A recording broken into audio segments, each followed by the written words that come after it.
Hello everyone, Giltar here with a movie review. Today's movie is G.I. Joe Retaliation. Now as you can see here by the 3D glasses, it is a movie presented in 3D format. Now as far as I understand, these are exclusive 3D glasses for the movie. Now I read on, I believe, one of the G.I. Joe fan sites, it might have been His Tank, where at certain locations there are another type of exclusive glasses which appear to have the sort of visor appearance of Snake Eyes' costume on the front of the lenses. I was kind of disappointed I didn't get those glasses, but these are still pretty nice. But anyways, moving on to the movie itself and the review, I'm going to sort of, I guess, give a quick, brief, spoiler-free recommendation, and then I'll move into the bulk of this video review in which I will head into spoiler territory. So basically, as far as spoiler-free recommendation, I'm just gonna say if you are a person who enjoys action films, and especially if you're someone who enjoys these kinds of action films that are attached to known properties, see it. I think it's an enjoyable film. I think G.I. Joe Retaliation is a film that knows where its strengths lie, focuses on those as much as it can, and it doesn't play into any potential weaknesses, or at least not as much as it could have. I think overall it's definitely a movie that you're not going to regret seeing as long as you're not opposed to action type films. So that's pretty much for the spoiler free area. Right now, just to give you one more warning, the rest of this video will involve spoilers of Retaliation. So I think first of all I'm just going to say I was really pleasantly surprised by the character moments we saw between Duke and Roadblock, used to build up this relationship and basically give the viewer a point of sympathy, a point of empathy, and maybe even some relation, because Dwayne Johnson, also known as The Rock, and Channing Tatum as Duke and Roadblock, the characters, they really seemed to get along. I think there was really great and believable sort of friendship chemistry we saw on the screen, and that made Duke's demise something that meant something, to me at least.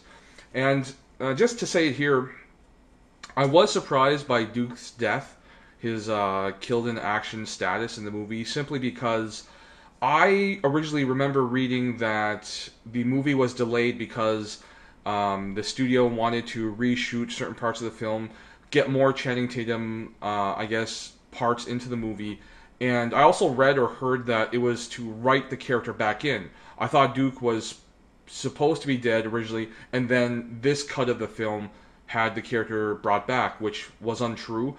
And actually, I'm glad. Now, here's the funny thing. I really didn't enjoy Rise of Cobra, the first live-action G.I. Joe film, and part of the reason was I just really couldn't get behind Channing Tatum as Duke. However, and sort of oddly, I think he does such a good job in Retaliation as the character of Duke that I do wish the character didn't die. I think it would have been great for the character to be around, but at the same time, it would have it would have gone against the point of having the character of Duke be such a good friend to Roadblock. Now, I also want to say before anything else, I really do like the minimal use of known G.I. Joe characters throughout the film.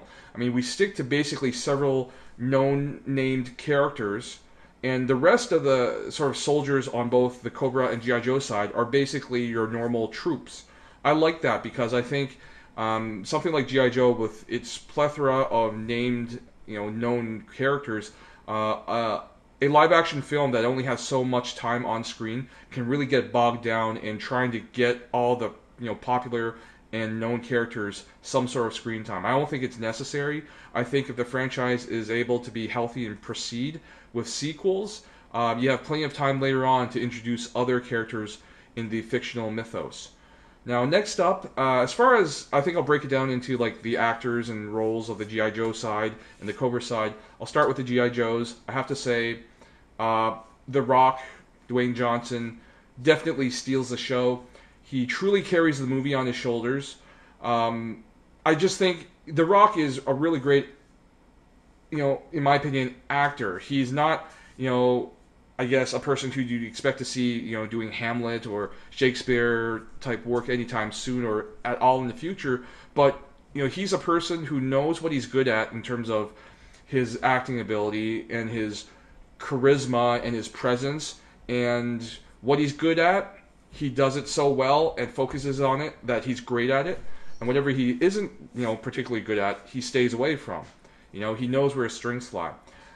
Next up, I'm going to have to say Bruce Willis really does a great job in this film. Kind of like The Rock, where a lot of people say, if The Rock's in the film, he sort of saves it. To a degree, I guess. The same could be said of Bruce Willis. I think Bruce Willis is one of those great, experienced veteran actors that, in this movie, for example, despite his minimal screen time, he does a great job in bringing a lot of presence to the role and to the story itself. And he doesn't chew the scenery as some actors tend to do so. And I'm going to say right now, of the G.I. Joe side, my favorite characters are definitely Roadblock and Joe Colton. Now, as far as the other actors involved in the other characters, I mean, Lady J and Flint were kind of the secondary main characters alongside with Roadblock. I didn't really care for the characters. I don't think the actors did a terrible job, but they didn't do a particularly great job either. But at the same time, they weren't given a lot to work with in the script. I think they did what was necessary, what they could really do, but again, to me, you could have put two other characters or two other actors in the roles, and it wouldn't have made a difference to me in terms of my sort of, I guess, reaction to them. Ray Park as Snake Eyes does a really good job. I think, again, sort of, he's another, actor who can only do so much with what is given to him. I mean, considering also that the character of Snake Eyes is a mute, a lot of physical acting, pretty much, it's primarily physical acting, there's really nothing else to it. And so, despite, really doing a really good job in the action scenes, the choreography is great in this movie, I think Ray Park was given definitely a lot more to work with outside of the action scenes, and he does a good job. I mean, with his physical acting, I think he communicates and conveys exactly what we need to know in the audience. B.H. Lee as Storm Shadow, he returns to Storm Shadow, the character.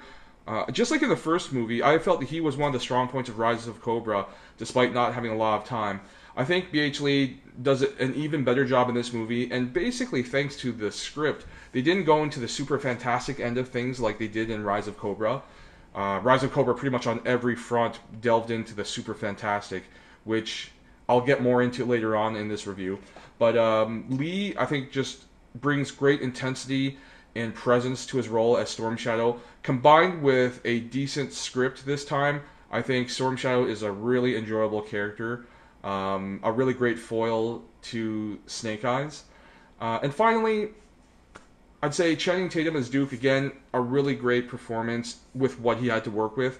I think that it was really actually kind of interesting where there's a line in the movie where Duke says something about, drive it like you stole it or something. And then Roblox says to him, as your friend, I'm just going to tell you, find a new line.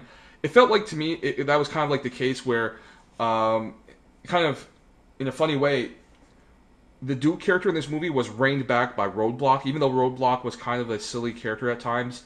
Later on, you see that he really grounds it in a certain way, and I think it was a really great sort of again interplay between Duke and Roadblock, and I think Duke ultimately the character served to be the driving force behind Roadblock's motivation, his vendetta against Cobra and basically anyone else involved with the demise of the other Joes, the demise of Duke.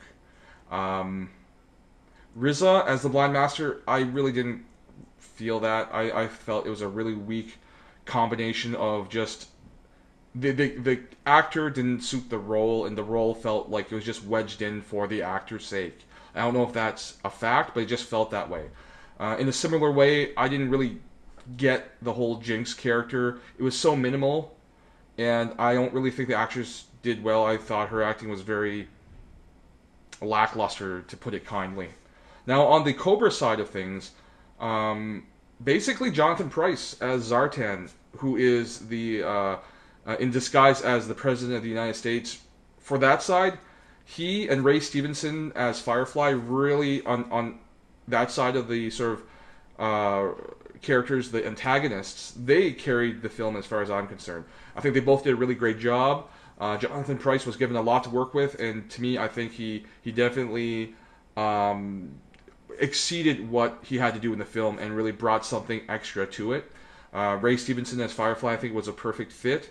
At times, it was a little caricature in terms of the performance, a little larger than life, but in a way, you kind of have to have that at times in a story about G.I. Joe, essentially. Cobra Commander didn't really feel that character. The actor wasn't given a lot to work with, so again, not so much the fault of the actor. It was definitely the writing and the nature of the character itself, which is normally fairly shallow. And again, just the actor didn't have a lot to work with. Now onto the story itself and the pacing. I think the story was good. I think overall, it's a good story for a film. It's definitely a good action film story. First and foremost, it made sense to me. I understood the motivations of the main characters, be they protagonists or antagonists. I get the grand plan behind the whole, reason why everyone's doing what they're doing. And I didn't have to stop every few minutes to try to reconcile the different elements going on in the movie. I felt I had to do that constantly in Rise of Cobra. To me, it was just like, why'd this person do this, or why'd they do that, or why would anyone care about this or that? Like, it doesn't make sense. That's what I felt throughout the entire Rise of Cobra film. I didn't experience that in Retaliation. So to me, that's just basically the one key strength of the movie, is that I wasn't drawn out of the experience. I was able to sit there and enjoy the movie. I didn't have to shut off my brain because, again, like I said, things made sense to me. I got the motivations. I got why whatever was happening, why it was happening. Now, the weakness of the movie is partly the pacing, and that is because the first third of the movie basically is a lot of jumping back and forth in narration between different groups of characters. And I feel, and I think, the reason why that even happened was the movie was shackled to Rise of Cobra. It is a sequel. It's not really a reboot. It is a sequel because it carries over elements from the first movie. But yeah, in the first third of the movie was basically used to try to explain everything going on that was carried over from the first movie. And I feel that if Retaliation was a pure reboot, like a different movie altogether, it could have avoided that problem. It would have been a much tighter, crisper, and more cohesive plot. And it would have shown in the directing and pacing of the movie. Unfortunately, it did have a lot of baggage to work with from Rise of Cobra, and therefore, like I said, the first third of the movie was just basically sort of damage control, cleaning up the mess and getting things sorted out so that the remaining 2/3 of the movie could be, on track. Now, I think overall, I'll just finish by saying, or giving an example of another positive point I saw in the movie. It's basically the reduction of the super fantastic elements in the first movie being mainly the high technology. The first movie was plagued by like the energy ray guns, the stealth camouflage technology, the various really crazy vehicles in it, the like Delta 6 powered armored suits or whatever they were. Those things, for me, really ruined the first film because it was an example of where that film was going in terms of tone and really intent, which is not in itself bad. I think the reason why the first movie was like that, because it really wanted to homage and reference back to a real American hero, the original G.I. Joe cartoon, in which it was a lot of ray guns, fantastic technology, powered suits and all this other stuff. But at the same time, we have to remember that the reason why that movie contained, or that TV series contained those elements, was because it was a cartoon made in the early 80s, meant to cater to little children. You can't have realistic weaponry and realistic violence depicted. It wouldn't be allowed back then. And so therefore, making a movie in this decade, or in this timeline, or time frame rather, this era, we don't have to be slavish in terms of homaging past elements. I think Retaliation was a really great example of paying homage to where it's adapted from, while also not being hindered or held back by slavish, referencing of things that, should be left in another format, in another medium entirely. And I think that also affects, for example, the tone of the story. Whereas in Rise of Cobra, everything was really over the top. in your face and really crazy. Retaliation is much more grounded, definitely more gritty and realistic. Not to say it is a real movie, or rather depicts real things necessarily, but it's something that has a sense of immersion that a person can get into. Like I said earlier, I could sit there and watch the movie and not be plagued by constant questions of why this or that is happening, and simply not understanding why the different characters would be motivated to do such things. That didn't happen in Retaliation for me. And again, that I think is the strength of the film. I think the strength of the film is that it was understanding that, you know, the script writers and the filmmaker, the director knew what they had to do and where they were able to deliver their strengths through the film and stay away from the things that would mostly mess them up. So definitely, I'm going to say this is a good movie in general. I think it's just a good movie. Not great, but not terrible. I think it's a great G.I. Joe movie. I think it's worth the money for any fan of the G.I. Joe franchise, or any person who is familiar with the franchise and has, you know, some positive, you know, connection to it, or positive, you know, association. It's not going to be something that you're going to regret watching. I think you will enjoy the film. Not to say it's perfect. It's not, but I think the positive points, the strong points of the film far outweigh the weaknesses, and the weaknesses, whatever they are relatively minor in the sort of overall picture.